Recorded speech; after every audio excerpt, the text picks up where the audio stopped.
condition என்ன அப்படின்னா பாருங்க madam, if the cost price of an item 4,500 and its selling price is 3,500, then the loss percentage இருக்கிறாங்க.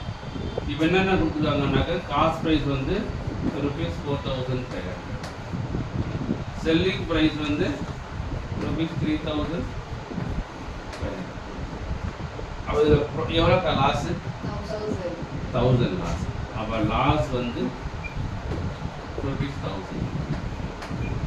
அதனால loss percentage நம்ம நார்மலாக ஃபார்முலா போடுவோம், இதுதான் தெரிஞ்சுக்கோங்க. லாஸ் பை காஸ்ட் பை எப்பயுமே வந்து நம்ம என்ன செய்யணும் அப்படின்னா லாஸ் கண்டுபிடிக்கணுமா, லாஸாக இருந்தாலும் ப்ராஃபிட்டாக இருந்தாலும் காஸ்ட் பைஸும் கண்டுபிடிக்கணும். அப்போ லாஸ் என்ன செய்யறீங்க? லாஸ் 1,000 பை காஸ்ட் பைஸ் எவ்வளவு?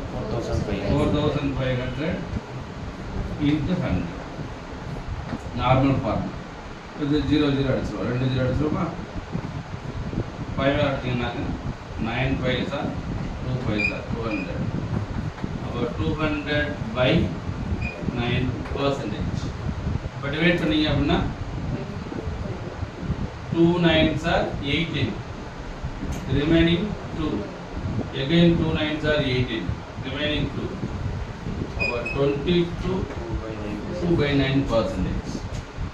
இது நம்ம நார்மலாக ஃபார்முலா பேஸில் போடுவோம். நீங்கள் என்ன செய்யலாம், இதில் இது வந்து ஃப்ராக்ஷனில் தான் வருது, அப்போ நம்ம அப்ராக்சிமேஷனாக போட கொஞ்சம் ஈஸியாக இருக்குது. அப்போது இதில் 10% நம்ம காஸ்ட் பேஸ் தான் கண்டுபிடிப்போம். ப்ராஃபிட்டாக இருந்தாலும் லாஸாக இருந்தாலும் காஸ்ட் பேஸ் தான். அப்போ இதில் 10% எவ்வளவு? 450 ரூபா. அப்போ 20% 900. அப்போது நம்மளுக்கு 1,000 ருபீஸ் லாஸு. அப்போ நம்மளுக்கு இப்போ லாஸ் பர்சன்டேஜ் 20க்கு மேலே தான் இருக்கணும். அப்போ ஆப்ஷன் என்னென்ன இருக்குது? 20க்கு மேலே அப்படி பார்க்கணும். இப்போ பாருங்க, இவ்வளவுக்கு போட வேண்டிய அவசியம் கிடையாது. எக்ஸாம் பாயிண்ட் இது வந்து நார்மலாக போடுறது. எக்ஸாம் பாயிண்ட் அப்படி என்னன்னாக்க 20% 900 கண்டுபிடிச்சிட்டோம். அப்போ 1000ன்றது இதோட கொஞ்சம் கூட தானே இருந்தான். அப்போ 20%க்கு மேலே பார்க்குறோம். இது 44 வராது, 55 வராது, 33 வராது. ஒன்றே ஒன்று 20க்கு மேலே என்ன இருக்குது? கொஞ்சம் தான் வரணும். அது 20க்கு மேலே 33, 20க்கு மேலே 40, 20க்கு மேலே தான். அப்போ 900 100 எக்ஸ்ட்ரா இருக்கு. அப்போ 20% கூட. அப்போ ரிமைனிங் அப்படி என்ன இருக்கு? 22 2/9%.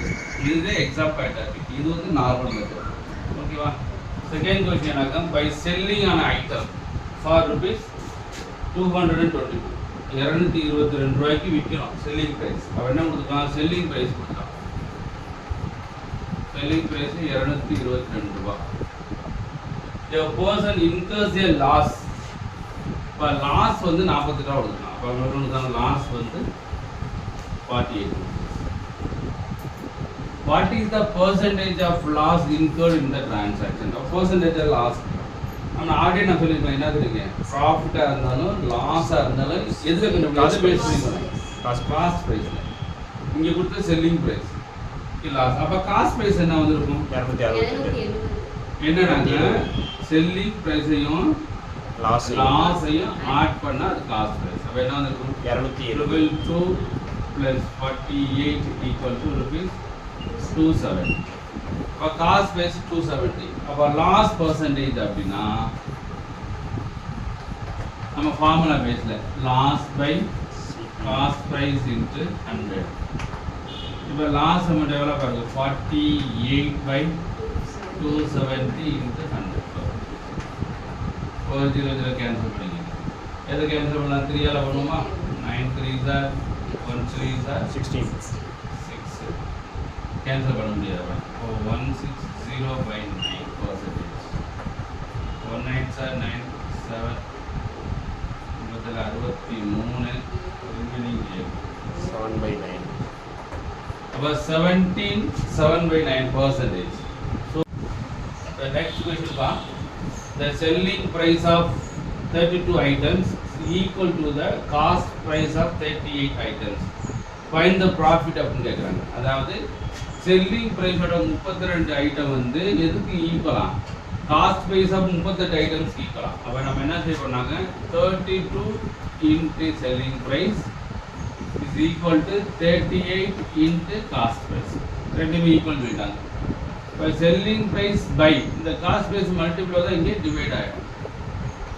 38 இந்த 32 டிவைட் பண்ணா 32 2ஆல் டிவைட் பண்ணா என்ன வரும் 16 இது 2ஆல் டிவைட் பண்ணா 19 அப்ப 19/16 அப்படினா எஸ்பிக்கு நேர் 19 னா செல்லிங் பிரைஸ் 19 னு அர்த்தம் காஸ்ட் பிரைஸ் 16 னு அர்த்தம் அப்ப நமக்கு என்னது செல்லிங் பிரைஸ் வந்து 19 ரூபான்னு வச்சுக்கிறோம் காஸ்ட் பிரைஸ் வந்து 16 னு வச்சுக்கிறோம் அப்ப அந்த ப்ராஃபிட் செல்லிங் பிரைஸ் இது காஸ்ட் பிரைஸ் அப்ப ப்ராஃபிட் வந்து எவ்வளவு அப்படினா 3 selling price minus cost price அப்ப 19 minus 16 equal to 3 இது ப்ராஃபிட் அவங்க எங்களால ப்ராஃபிட் பர்சன்டேஜ் கேக்குறாங்க அப்ப ப்ராஃபிட் பர்சன்டேஜ் அப்படினா அவங்க என்ன கேக்குறாங்க ப்ராஃபிட் by cost price இதுதான் ஃபார்முலா நார்மலா ஃபார்முலா பேஸ் அப்போ ப்ராஃபிட் வந்து எவ்வளவு 3 காஸ்ட் பிரைஸ் ப்ராஃபிட் வந்து 3 ரூபாய் காஸ்ட் பிரைஸ் வந்து 60 into 100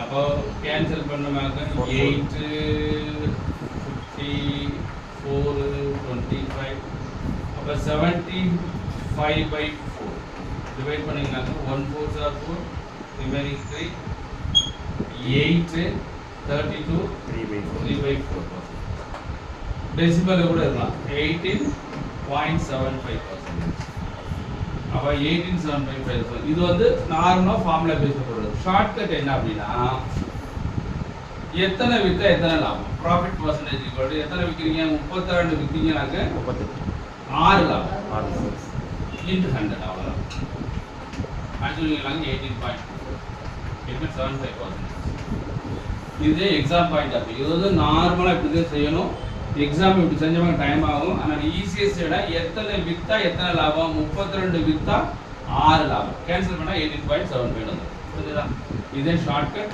ரொம்ப முக்கியம் எக்ஸாம் பாயிண்ட் ஆஃப் வியூ இதை நீங்க செய்யணும்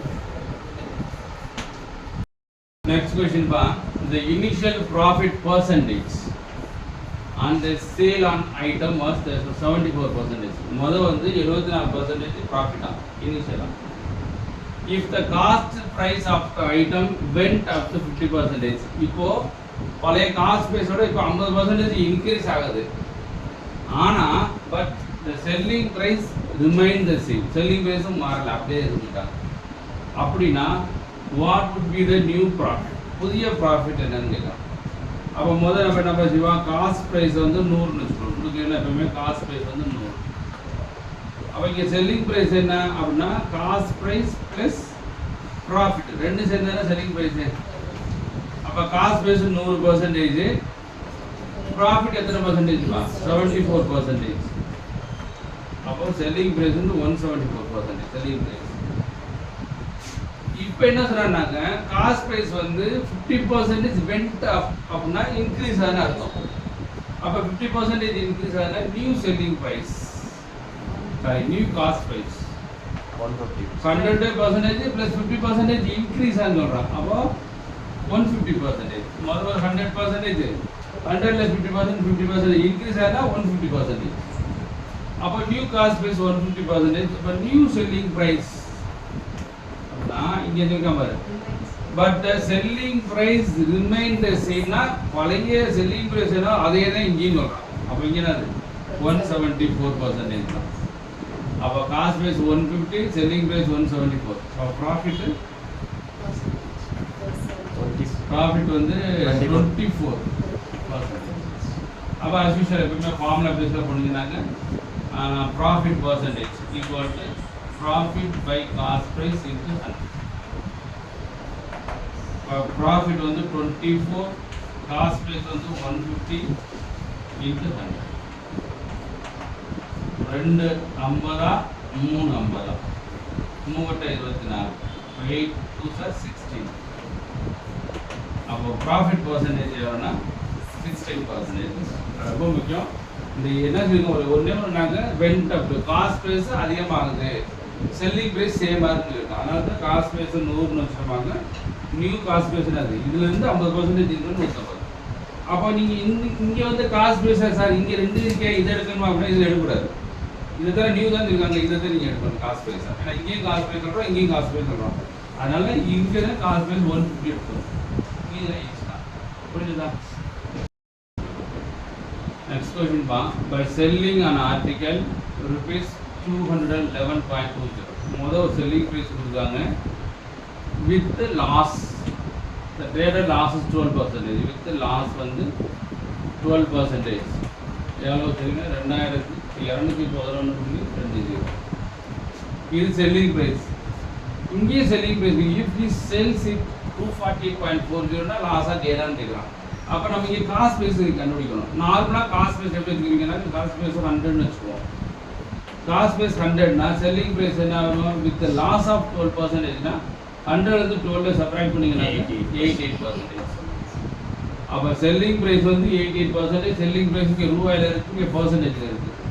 அப்போ காஸ்ட் ப்ரைஸ் ஈக்குவல் டு 88% தான் 211.20 அப்படின்னா 100% என்னன்னு பார்ப்போம். இங்கே 2 டிஜிட் பாயிண்ட்டுக்குள்ளே அது 100ஆல் மல்டிபிள்னா 2 டிஜிட் போயிடும். அப்போ 21120/88 இப்போ டிவைட் பண்ணணும். 11ஆல் டிவைட் பண்ணலாம் கண்டிப்பாக. 8 11 சார் 111 சார் 11 ரிமைனிங் 10 1 on 1 வந்துடும். இப்போ 9 11 சார் 19 ரிமைனிங் 2 11 சார் 0. அப்போ 1920/8 8ஆல் டிவைட் பண்ணுங்க. 2 8 சார் 16 ரிமைனிங் 3 4 0. அப்போ நம்மளுக்கு என்ன கிடைச்சது? காஸ்ட் ப்ரைஸ் 240 ரூபா. 240 rupees காஸ்ட் ப்ரைஸ். இப்போ காஸ்ட் ப்ரைஸ் 240 ரூபா கிடைச்சிச்சு. இங்கே செல்லிங் ப்ரைஸ் வந்து 248.40 கிடைச்சிது. அப்போது காஸ்ட் ப்ரைஸ் 240, செல்லிங் ப்ரைஸ் 248. இப்போ செல்லிங் ப்ரைஸ் அதிகமாக இருக்கிறனால ப்ராஃபிட் தான். அப்போ ப்ராஃபிட் பர்சன்டேஜ் தான் ப்ராஃபிட் எவ்வளவு? 8.40/240 அப்போ 100 இங்கே பாயிண்ட்னா 100ஆல் மல்டி பண்ணிங்கன்னாக்க 840/240 0 எடுத்துது.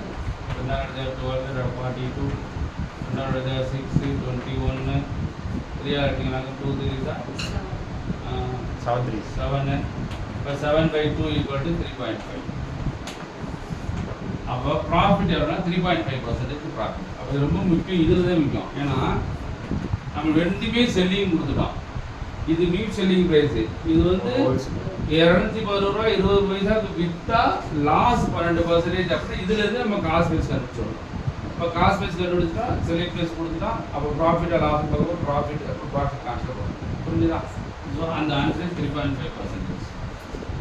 இங்கே வந்து எஸ்பி வித் லாஸ்ட் 12% கொடுத்துருவாங்க 211.20. காஸ்ட் ப்ரைஸ் நம்ம 100ன்னு எடுத்துமாங்க. இப்போ செல்லிங் ப்ரைஸ் என்ன ஆகும்? இதில் வந்து 12% லெஸ்னால 88%.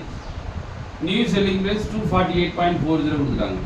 அப்போ நம்ம ஷார்ட்கட் ஈஸியாக அப்படி பண்ணுறது அப்படின்னா இங்கே ரூபாயில் இருக்குது, இங்கே ரூபாயில் இருக்குது, இங்கே பர்சன்டேஜ் இருக்குது. அப்போ 211 ரூபா 20 பைசா தான் 88% அப்படின்னா 248.40 எவ்வளோ பார்க்கணும். இங்கே 2 டிஜிட் பாயிண்ட் இருக்குது, இங்கே 2 டிஜிட் பாயிண்ட் இருக்குது. மேலே ஈக்குவல் டிஜிட் இருந்தால் பாயிண்ட் எடுத்துடலாம். அப்புறம் நம்ம என்ன சொன்னாங்கன்னா 88%/21120 into 24840. ஸோ நம்ம கேன்சல் பண்ண 0 கேன்சல் பண்ணிக்கலாம். இது 2 192 வரும். இது 2 கேன்சல் பண்ணிங்கன்னாக்க 103.50. அப்போ எவ்வளோ 100ஓட எவ்வளோ எக்ஸ்ட்ரா இருக்குது? 3.5%. அப்போ ப்ராஃபிட் பர்சன்டேஜ் வந்து 3.5. ஸோ இந்த மாதிரி பண்ணலாம். கேன்சல் பண்ணுறது வந்து கொஞ்சம் டைம் ஆகும். இது வந்து ஈஸியாக இருக்கும். Okay good. A person sell his goods at 30% profit. ஒரு பொருளை வந்து 30% ப்ராஃபிட்டுக்கு விற்கிறாங்க. If the cost price increases by 25%, பழைய காஸ்ட் ப்ரைஸோட இப்போ 25% இன்க்ரீஸ் ஆச்சு அப்படின்னா ஆகணும். இஃப் அப்படின்னா இன்க்ரீஸ் ஆச்சு அப்படின்னா the selling price increases 10%. selling price 10% increase ஆச்சு அப்படின்னா நியூ ப்ராஃபிட் என்னன்னு கேட்குறாங்க. அப்போ என்ன செய்யணும் கொடுக்குறாங்க? முதல் வந்து செல்லிங் ப்ரைஸ் வந்து 30% ப்ராஃபிட்னு சொல்லிட்டாங்க. அப்போ காஸ்ட் ப்ரைஸ் எப்படி வச்சுக்கணும்? காஸ்ட் ப்ரைஸ் 100ன்னு வச்சுக்கணும். இப்போ செல்லிங் ப்ரைஸ் வந்து 130%. இப்போ நியூ காஸ்ட் ப்ரைஸ் எவ்வளோனா 25% இன்க்ரீஸ்ன்றான்.